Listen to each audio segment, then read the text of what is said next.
বৰ্ষাপাৰাত অসমৰ ক্ৰীড়াপ্ৰেমীয়ে লাভ কৰিব টেষ্ট মেচৰ সোৱাদ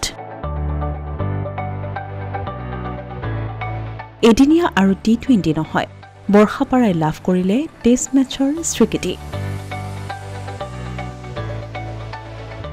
ৰাজ্যৰ ক্ৰিকেট প্ৰেমীৰ বাবে এক বৃহৎ খবৰ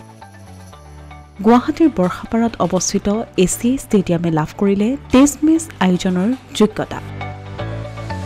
চলিত বৰ্ষৰ নৱেম্বৰত হ'ব ভাৰত আৰু দক্ষিণ আফ্ৰিকাৰ দ্বিতীয় টেষ্ট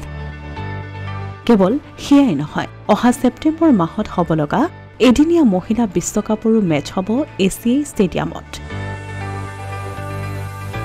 22 মাৰ্চৰ আইপিএলৰ উদ্বোধনী মেচৰ আগে অনুষ্ঠিত বোৰ্ডৰ এপেক্স কাউন্সিলৰ সভাত এই সিদ্ধান্ত গ্ৰহণ কৰা হৈছে যোৱা জানুৱাৰী মাহত বোৰ্ডৰ পূৰ্ণাংগ সচিবৰ দায়িত্ব গ্ৰহণৰ পাছতেই গুৱাহাটীক টেষ্ট চেণ্টাৰৰ মৰ্যাদা প্ৰদান কৰিব বুলি অসম সন্তান দেৱজিৎ শইকীয়াই দৃঢ়তাৰে কৈছিল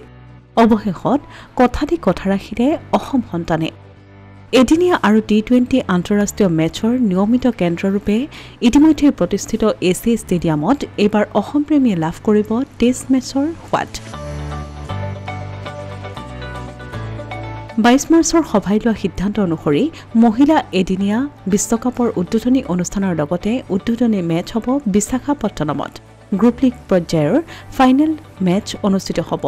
মুল্লানপুৰ ইণ্ডোৰ তিৰুৱনন্তপুৰম আৰু গুৱাহাটীত অক্টোবৰত দুখন টেষ্ট মেচৰ শৃংখলা খেলিবলৈ ভাৰত ভ্ৰমণ কৰিব ৱেষ্ট ইণ্ডিজ দলে প্ৰথম টেষ্ট মোহালিত আৰু দ্বিতীয় টেষ্ট হ'ব কলকাতাত ইয়াৰ পিছতেই নৱেম্বৰত ভাৰতলৈ আহি এই শৃংখলাৰ দ্বিতীয়খন টেষ্ট খেলিব গুৱাহাটীত এই খবৰে উৎফুল্লিত কৰি তুলিছে ৰাজ্যৰ ক্ৰীড়াপ্ৰেমীসকলক